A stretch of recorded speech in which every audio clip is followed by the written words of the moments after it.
Attention then shifted to the role of regional Arab leaders, whose participation is central to the success of the plan. There was speculation that some leaders were participating mainly to appease Washington.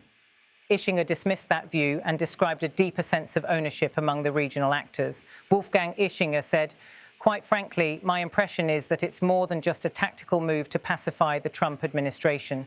I think the leaders here," I'm speaking of the Saudi foreign minister and a number of his colleagues from the Saudi cabinet, speaking of Gulf state representatives, the foreign minister of Egypt, the foreign minister of Turkey and others, they are all understanding that even if they may have had problems with President Trump or with the United States on other matters, this is the one chance which has now been created. In other words, the option is not to sit back and wait until something happens or until the United States implements the plan. He shared the perspective voiced by a European participant in the meeting. Wolfgang Ischinger said, "As Foreign Minister Barrot of France pointed out just an hour ago in a meeting which I participated in, the challenge here is not to wait until others do something. The challenge is for all of us to act together and try to help implement something which does represent an almost historic opportunity. I don't want to sound too optimistic. I am aware that there are huge numbers of obstacles and that there are people in the region who will try to sabotage this process. But let's agree that if that plan falls apart, there is no good prospect for the entire region for a long time." The question arose of what might happen if Hamas rejected the plan outright. Would that spell the end of diplomacy and further attempts to reach a settlement? Ischinger rejected that notion. Wolfgang Ischinger said, "No, I don't think so at all. If Hamas says no, there will need to be modifications to this. There is never going to be an end to diplomacy. In principle, of course, you can adapt your diplomacy and your efforts to evolutions of the situation. But we have not yet reached the point, have we, that Hamas has said no. I assume that Hamas may not come up with a full-fledged yes. They may come up with a yes, but.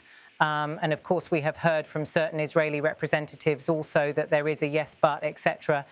That's what will make the implementation of this plan so complex, such a huge challenge, because as we know, the devil is in the detail, and the devil here is in the implementation.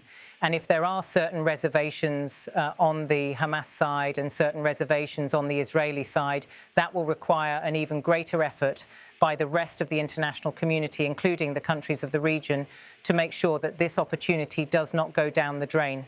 The focus then moved to Europe's role in supporting the peace effort.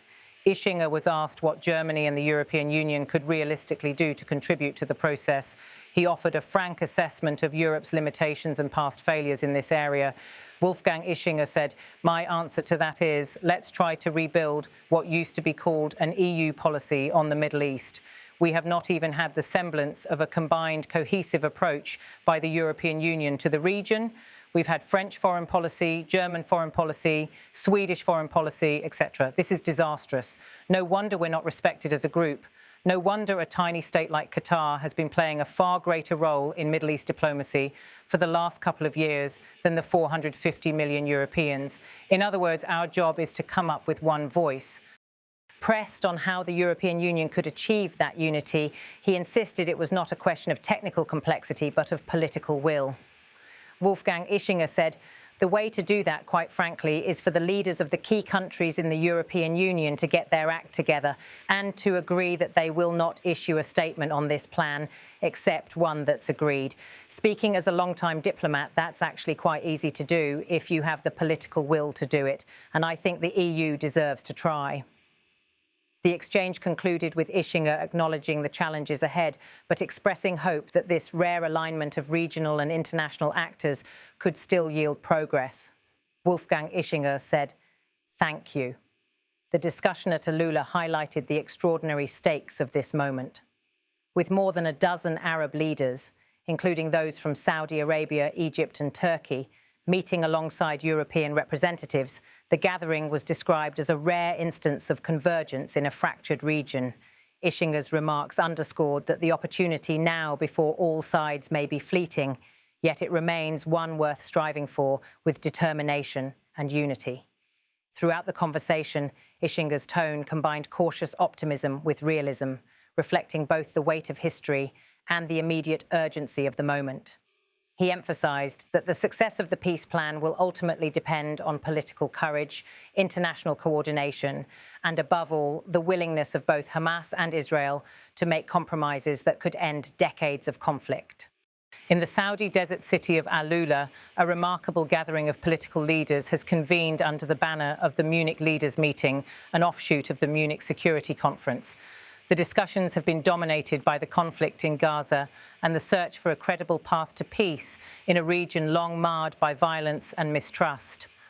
Among the prominent voices at the meeting is Wolfgang Ischinger, president of the Munich Security Conference Foundation Council and a former German ambassador to the United States. Drawing on his decades of diplomatic experience, he described this gathering as a moment of rare urgency and perhaps historic consequence for the Middle East. As the dialogue opened, Ischinger was asked about the still pending response from Hamas to the US-backed peace plan for Gaza. His words set the tone for the discussion. Wolfgang Ischinger said, "I hope that it's not going to be a negative response. What I can tell you is that here in the Saudi desert, where we have convened a really impressive group of leaders from the region and beyond, the Foreign Minister of France is here, the Foreign Minister of Turkey is here. More than a dozen Arab leaders have come together. I sense a determination among this group. This is probably the one and only opportunity that we'll have to bring peace in the region."